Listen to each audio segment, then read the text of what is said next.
Hey there, welcome back to the vlog. Now today YouTube have published some additional changes to the YouTube Partnership Program which changed the criteria for monetization.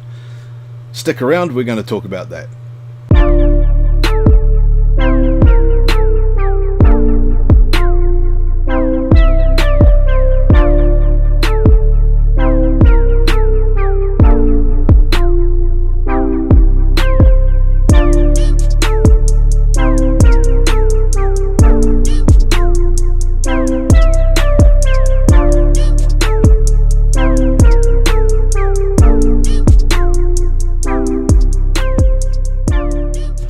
Now, as we know, 2017 was a bit of a roller coaster of a year for monetization. The trouble people had with being demonetized, a number of different events that had advertisers pull out and then come back and then pull out again, the PewDiePie thing, the Logan Paul thing, plus a whole pile of other smaller things, and then just the general mess of spammers and YouTube channels that have got rubbish content on there just feeding off clickbait. All of these bits and pieces on YouTube caused a lot of problems for those of us who are trying to do this as a really good job. Now, in the document, YouTube say that the number of YouTubers earning over six figures was up 40% from previous years. That's awesome. That means that a lot of people are actually succeeding in making YouTube a career, and that's really good. There's a lot more space on there for a lot of the rest of us to get in and get some of that, and it will be a lot more valuable if the YouTube advertising dollar is better spent by people. So they're getting better value for their money, basically, then there'll be more money coming in. Now, it's no surprise that YouTube have made changes. They've been telling us for a while that it's coming. There have been a couple of small changes over the last year. Of course, there's the needing 10,000 lifetime views to be monetized, and more recently, a minimum of 100 subscribers. Those two values, they've changed again. The new criteria they've set is 4,000 lifetime view hours, which I think is a much better measure. It shows that people are actually watching your videos and not just clicking on interesting topics and stuff. And also a minimum of 1,000 subscribers. Now that means that there's going to be a lot of us out there who simply aren't going to be monetized anymore, who are under that 1,000, but that's actually not such a bad thing. Now they've started that immediately, so a lot of people who are starting a new channel are going to find that they won't be able to monetize. Those of us who have already got a channel that are under the threshold, we've got 30 days to try and just boost up our subscribers and view hours, really pick up our game quickly and see what we can do to meet that threshold. Otherwise we'll be demonetized as well. Now, to be honest, it's not actually a big deal, because as YouTube have said, 99% of those people affected have been earning less than $100 a year, and 90% of those have earned less than $2.50 in the last month. This isn't the value that's actually going to kick anybody in the pocket or make any real difference. What this does mean is that YouTube will now be able to focus on the real value content and sell that to advertisers.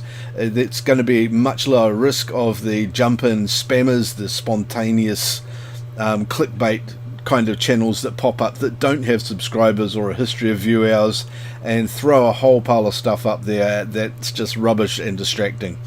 That's the kind of content that we don't want around as creators, because it just devalues the whole platform. It makes it a bit of a rubbish space. So overall, this, I believe, is going to increase the value of YouTube for everybody, viewers, advertisers and creators alike. They also say that the size and quantity of content isn't enough by itself. They will continue to look at community strikes, spam content and that sort of thing as well. So they are going to continue to monitor the quality of content. Hopefully that will be a better job coming up than has been over recent months, but as you know, there's a hell of a lot of content that they need to monitor. So the community feedback is going to be very, very important for YouTube as well over the next years. A summary of that from me is, if you do get demonetized, don't worry about it. It's not like there's really anything you are getting out of it anyway. It is going to help YouTube focus on creating a better platform for us, and it's sort of an incentive and a goal setting thing for us to try and reach. This is a good opportunity for us to really start learning some good marketing stuff. Go and pick up sites like TubeBuddy and that, and learn how to promote your material properly. It's really going to separate us out from those that are just not really using YouTube as a platform for publishing creative content. I see this as a challenge from YouTube to those of us that are serious about making a living off the platform, and that is to hit that 1,000 subscriber level in the next 30 days. So I'm certainly going to be pushing to try and up my performance on that level and get those extra subscribers I need to hit that 1,000 mark, hopefully a hell of a lot more than that. So if you're watching this and you haven't subscribed to me and you like this kind of message, please hit that button down here and hit the notify and things like that. Also, don't forget, keep watching my videos, go back and have a look at other things I've done. I've got some pretty good content up there. I've got some rubbish as well, but it's fun. If you see something you like, do subscribe to it. It's worth it, and let it play on and enjoy the content.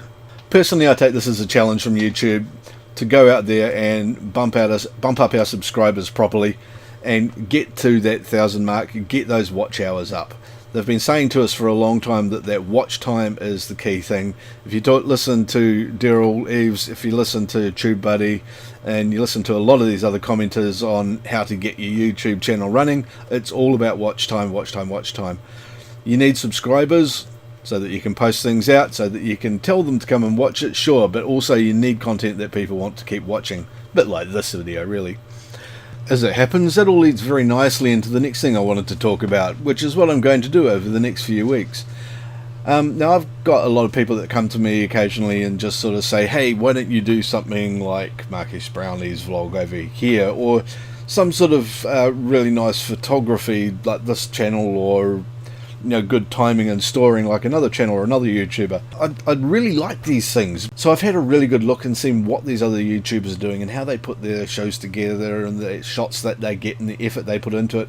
And it comes down to the simple fact that they're doing it as a full-time job, where a lot of YouTubers are having to do it like me as around a day job and just sort of shoehorning it in with the rest of their lives. And it doesn't give a lot of time to put these sorts of shows together. So what I've done is I've taken 3 weeks leave, and I'm going to go and shoot a really good vlog every day, and I'm going to go and get all of those B-rolled shots, and I'm going to go tell all that story, and I'm going to try to do some of that animation and all of these sorts of things, and I want to just get in and experience that and see what it's like to do a full day vlogging for 3 weeks in a row. It's going to be interesting. The other thing, of course, is it's going to give me a chance to properly finish setting up the studio space that I've got, tidy up in here a bit more, and organise the area around me and make it a better environment for working in. To be honest, I've got a bit of a jumble of things here that really need tidying up. If anyone who knows my space personally will be laughing at how much of a mess it is right at the moment. But anyway, that's all I've got for today. I hope you've enjoyed it. I hope you've learned something new. If you like the channel, please hit the subscribe. Don't forget, go back, watch a whole heap of my older videos if you haven't seen them before. Don't forget the notify button, and of course share this out with other people on YouTube. Have a good evening, and I will see you tomorrow. See you later.